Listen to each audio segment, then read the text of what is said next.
Assalamualaikum warahmatullahi wabarakatuh. Saya Sandi Setiawan. Pada video kali ini saya akan membahas mengenai solidifikasi. Pada video sebelumnya saya pernah menjelaskan mengenai proses casting atau pengecoran. Dan pada video kali ini saya akan membahas mengenai solidifikasi.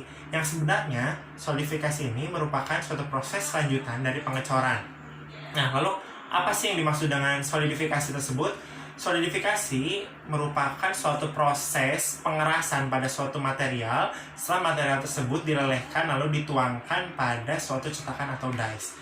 Nah, pada material yang tidak homogen atau non-homogen, terutama pada logam campuran, seperti yang kita ketahui, logam campuran memiliki beberapa material di dalamnya, dua atau lebih material di dalamnya. Tentunya itu akan membuat suatu ketidakhomogenan dalam material tersebut. Nah, setiap material memiliki tingkat solidifikasi yang berbeda. Untuk material yang homogen, mungkin proses solidifikasi ini akan berjalan dengan baik, dengan sempurna. Namun, jadinya apabila proses solidifikasi ini pada material yang non-homogen atau pada logam campuran, contohnya. Nah, proses ini tentunya pada logam campuran akan menghasilkan suatu segregasi. Nah, segregasi inilah yang berbahaya karena dapat menurunkan suatu kekuatan pada material. Lalu, bagaimana caranya untuk mengatasi segregasi ini?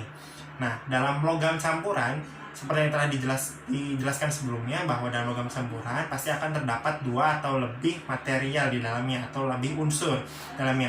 Tentunya dari beberapa material tersebut memiliki tingkat solidifikasi yang berbeda. Nah, tingkat solidifikasi yang berbeda tersebut mungkin memerlukan suatu proses yang tidak sama dalam waktu solidifikasi atau pengerasan tersebut. Maka dari itu diperlukan suatu senyawa yang disebut dengan nucleating agent.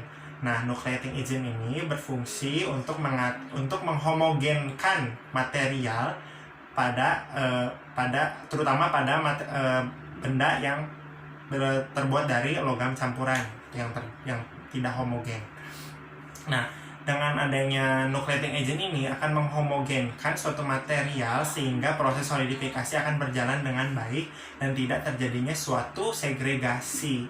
Nah, tapi batas penggunaan dari nucleating agent ini juga harus dibatasi. Apabila penggunaannya terlalu berlebih, malah dikhawatirkan akan terjadi suatu senyawa lain yang tentunya mungkin akan lebih berbahaya dari sebelumnya, seperti itu. Dan untuk nilai konduktivitas, setiap material tentunya memiliki nilai konduktivitas termal yang berbeda. Seperti contohnya tembaga, aluminium, besi, PVC, tentunya memiliki nilai konduktivitas yang berbeda. Sama halnya dengan persentase penyusutan pada suatu material. Seperti yang telah dijelaskan sebelumnya, bahwa dalam proses solidifikasi juga disertai dengan proses menyusutnya suatu material.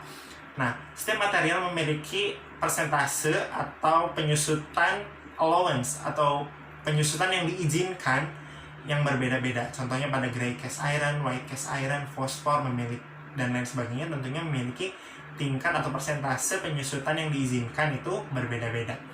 Salah satu contohnya adalah gray cast iron.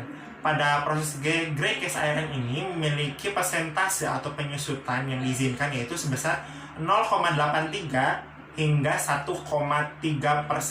Nah, maka dari itu pada saat proses pelelehan material menjadi bentuk cair lalu dimasukkan ke dalam satu cetakan, maka cetakan tersebut harus lebih besar dari ukuran sebenarnya. Misalkan kita akan membuat suatu benda dengan panjang 10 cm dan lebar 5 cm, seperti itu. Maka cetakan yang diperlukan untuk membentuk suatu benda tersebut harus lebih besar daripada material yang akan dibentuk, seperti itu. Jadi si dies atau cetakannya itu harus lebih besar. Misalkan tadinya panjangnya itu sekitar 10 cm, maka harus dilebihkan sesuai dengan material apa yang diambil, dengan material apa. Material misalkan contohnya tadi gray cast iron yang nilai penyusutan persentasenya itu 0,83 hingga 1,3%. Nah, pada nilai itulah nanti ditambahkan beberapa persen nih nantinya. nilai penyusutannya. Lalu dari hasil tersebut, dari penyusutan yang diizinkan tersebut nanti ditambahkan dalam satu cetakan. Jadi pada intinya dalam pencetakan ini harus lebih besar daripada ukuran benda yang nantinya akan dibuat, seperti itu. Nah, untuk proses dalam solidifikasi ini tentunya memakan waktu, dan namun waktu tersebut bisa juga dihitung menggunakan persamaan matematis.